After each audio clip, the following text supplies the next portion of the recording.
Lenz's attorney said he would turn over a customer list, but only to a third party, not to us. What he did turn over were letters from some potential customers. Following our interview, a number of NBC affiliates were contacted with an offer to see the CS-10000 and to purchase it for $50. That's a $9,950 discount. We never got a list of customers, but we did find several satisfied customers, including the State Department and 2 large corporations. We found a CS-10000 at work here at NBC. Seems to work fine. No problems here. But what this software and the earlier version, the CS-8000, don't explain is just where Frederick Lenz gets his millions. Where does the money come from in the Lenz world? The students. The students? Yeah. Steve Kaplan should know. He says he was a low-level courier shuttling money between Lenz's lectures and Lenz's accountant in L.A. for years. I would fly back to New York for the seminars, and at the end of the seminar, I would take the money in a little pouch or bag and fly it back and bring it into the accountants. How much money are we talking about? Hundreds of thousands of dollars every month. Hundreds of thousands of dollars? Yeah, I didn't think much about it at the time, but now that in retrospect, it seems pretty amazing, huh? But not to Jan Wright. She's been a student of Dr. Lenz, who she calls Rama, for 4 years, paying all the time. The fee, something like tuition, was low in the beginning. I believe it was $20 a month. Really? Yeah. Is that what you pay? No, since then my career has advanced significantly, and I pay approximately $1,000 a month now. $1,000 a month? Mm-hmm. It's much less expensive than it would be to go to any other university. And that's how it works. With a sliding scale, Lenz brings his students in and then adjusts their tuition according to their income. The tuition was your ticket into the door.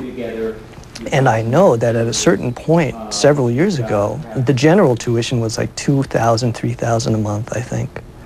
That was just for the basic students, the people that wanted more contact with him, who, for one extra evening, in which he would consult with them on their computer careers or something, get another $2,000. So they were paying like $4,000 or $5,000 a month.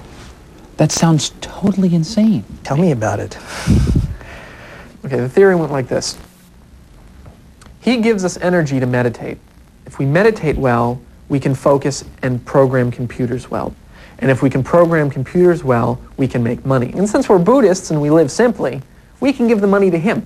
So he'd give us more energy, so we can meditate better, program better, make more money, give the money to him, and on and on and on. Why do people pay you so much money? Because they make a lot of money when they take my classes. I help make people rich.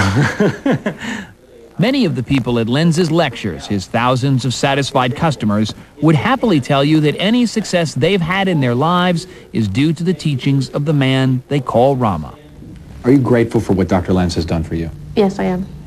And I personally believe to invest in myself is the best investment at the moment. And this is a 10-bagger, 10 times as far as I would have been otherwise, in my estimation. So you would So I would buy him a Porsche? I'd buy him a Porsche. What Frederick Lenz gets in return from his students is potentially more valuable than a Porsche. He owns everything. Or, let's put it this way. The contracts that we sign say that he owns it. Contracts. Steve Kaplan signed, so do all of Lenz's students. A dizzying array of contracts and rights agreements mean that students hand over to Lenz the ownership of anything they might create, invent, patent, or design. He's especially interested in the computer end of this arrangement. There's a software products contract as well, in which Lenz has everybody sign, basically stating that any project that they work on, he gets a certain percentage of. It's the same for musicians. On top of paying Lenz, Steve was also handing over rights to all the music he composed. According to the contracts, Lenz had to be listed as composer. What were you thinking? I wasn't thinking. I didn't even read the contract. It would be bad spiritual etiquette to question a contract that had been given to you by your teacher. The proper etiquette would be to just peruse it briefly and sign it. And that's what I did. 4 years later, it's something Kaplan regrets. He did get a small advance for his work with Zazen and now is trying to negotiate a larger financial settlement with Lenz. But as he and other students have found out, in court, everything Lenz does, apparently, is perfectly legal. So Lenz gets these smart, talented people to pay him to go to seminars and develop products for him that he owns the rights to. Well, they think he knows something that they don't, and they're willing to pay big bucks for it. That's an unbelievable scam, Stephen. He's good. Yeah, or maybe everyone else is just stupid. Not everyone, but just enough people to make Frederick Lenz a very rich man and to perhaps give him something he has never had before, mainstream legitimacy. I have taught meditation to over 500,000 people. I have helped a lot of people out. I have worked 18, 19, 20-hour days trying to do anything I can to help people succeed in life. And sometimes people are very generous and they say, Jesus, I've made all this money, let me help you out. So if Lenz's students say he makes them feel better and that they are happy to pay him his millions, who is he hurting? Is it wrong for Lenz to do what he does? I'd say it's wrong.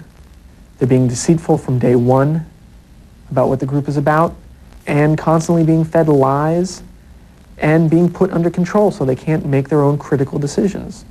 I think that's about as wrong as you can get.